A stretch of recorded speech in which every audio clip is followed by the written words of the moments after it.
Здравейте! Вие сте с подкаста на Национална агенция за приходите. Аз съм Харитина Гопян. Днес ще говорим за отчитането на приходите от извършване на ремонтна услуга. Една изключително важна тема, защото всеки е правил ремонт вкъщи.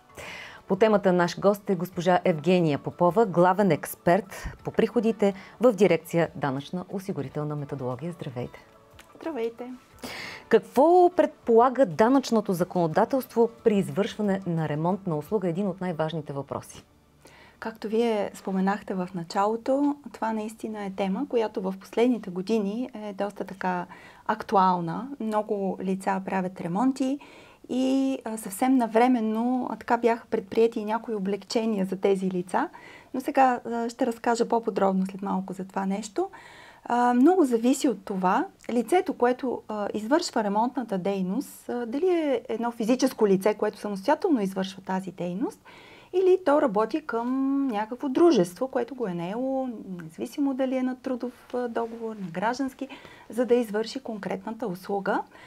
Днес ще се спра конкретно само на случаите, в които лицата си наемат физически лица, за да им извършат конкретните услуги, от които се нуждаят в къщи. Дали това са довършителни услуги за нови жилища, каквито в момента се строят така доста интензивно, или пък старото жилище се нуждае от някакви така подобрения и обновяване. Той ще си говорим за така наречените домашни майстори. Но може би не всеки знае какви са задълженията за облагане с данък на тези така наречени, отново казвам, домашни майстори.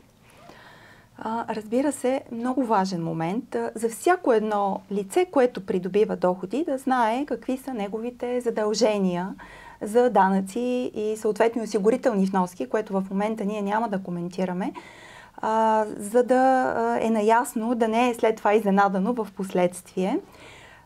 Много зависи конкретното физическо лице от начина, по който ще извършва самата дейност. В закона нещата са описани общо, не са конкретизирани конкретно майсторите, но облагането е в зависимост от вида на конкретния доход, който лицето получава, и за това трябва на първо място да се изясни начинът, по който лицата извършват съответната дейност.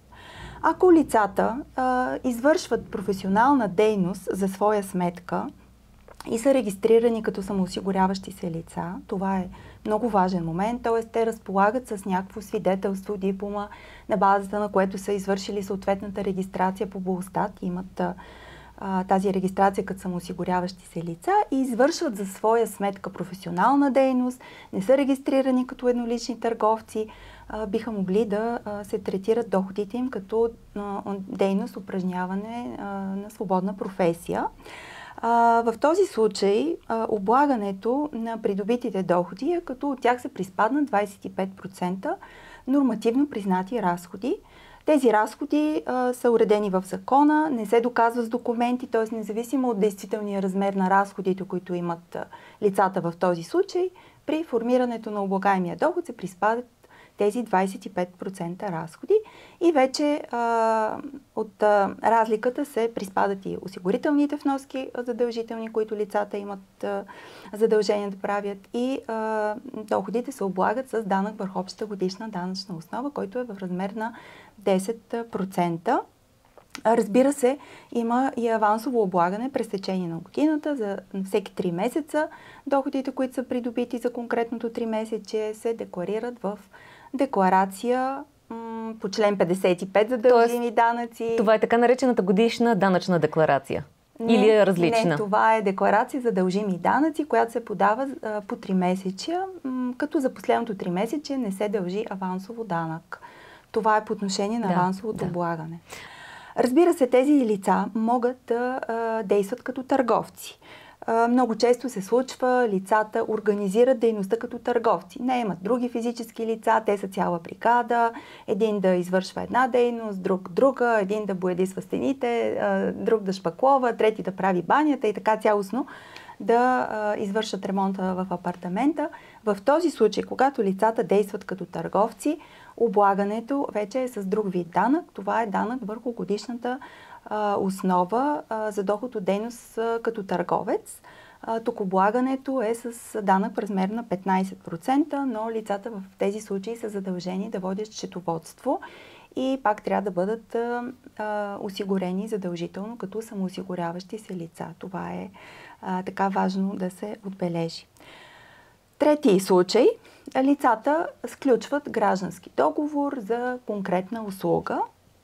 Работят си на трудово правоотношение, независимо дали в тази дейност или нещо съвсем различно, просто защото имат уменията и знанията и в свободното си време допълнително работят за конкретната услуга, която им е възложил дадения възложител.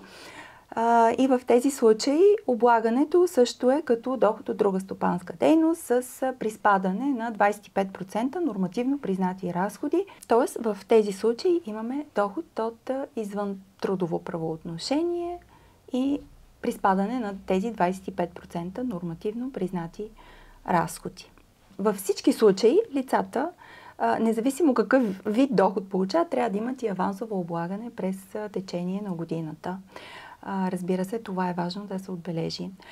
Има една малка ниша, така да кажа, за лица, които извършват ремонт на електро- и водопроводни инсталации, които евентуално биха могли да попаднат в обхвата на облагане с патентен данък, който е по Закона за местните данъци и такси, който е твърда сума и се определя според местонахождението на лицето, където му е адреса.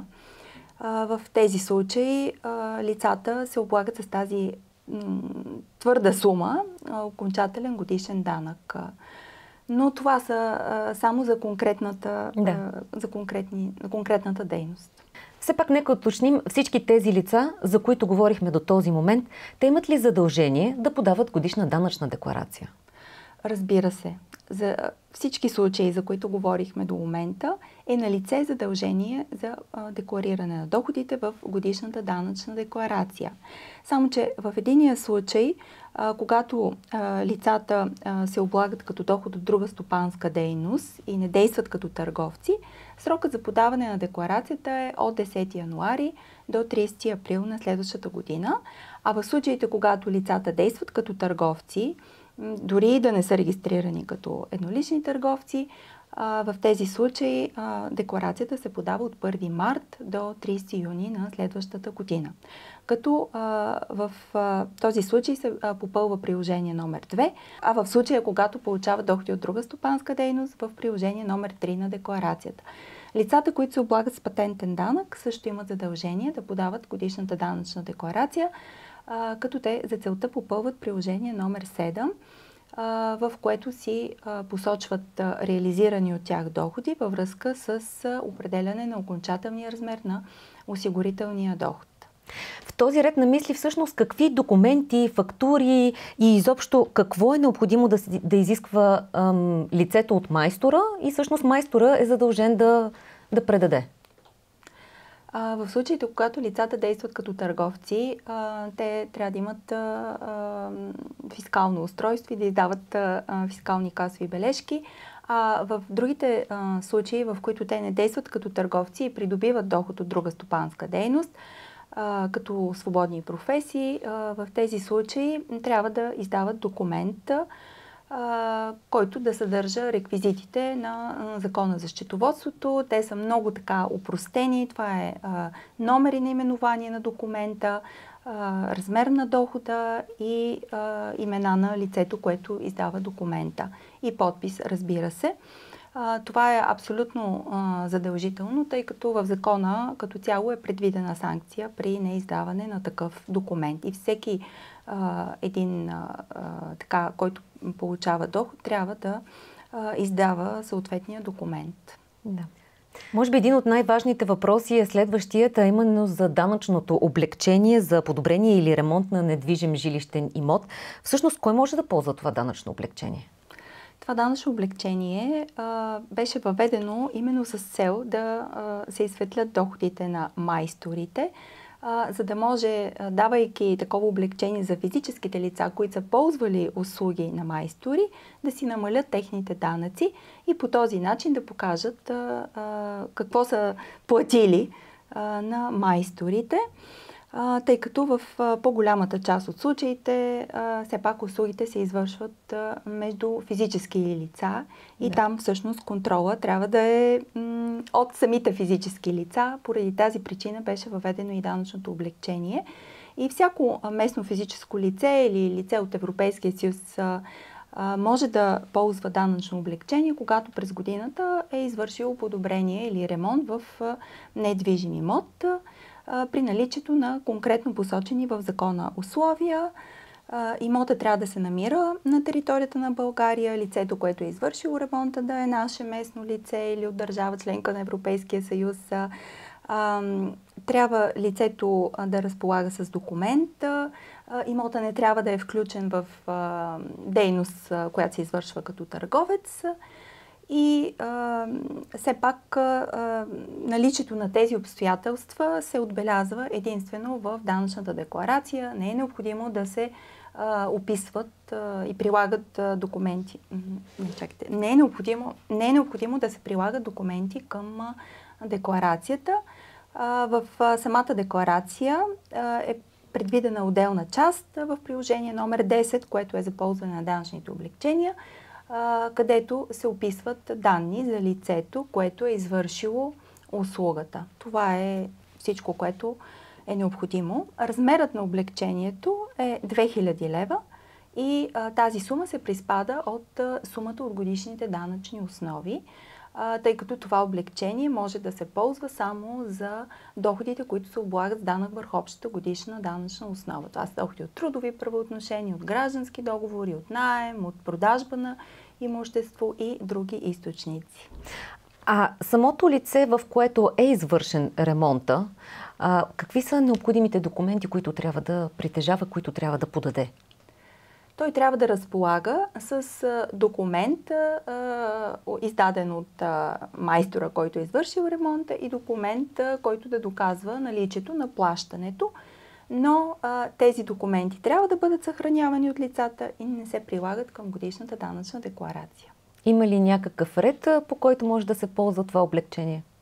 Реда единствено с подаване на годишна данъчна декларация. Т.е. ако едно лице работи само по трудово правоотношение и принципно не е задължено да подаде декларация, за да приложи това данъчно облекчение, трябва да подаде декларация, да си попълни доходите от трудовото правоотношение, да попълни и данъчното облекчение в приложение 10 и съответно много е лесно, тъй като ако ползва услугата на НАП по предварително попълване на данните след 1 март на следващата година, всичко ще му излезе попълнено, само трябва да допълни данните за майстора.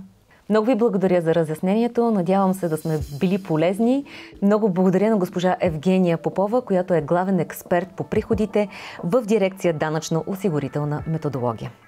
Успешният съвременен човек е информираният човек. Затова ви препоръчваме да влезете в YouTube канала на Национална агенция за приходите, където може да изгледате и останалите ни видеа.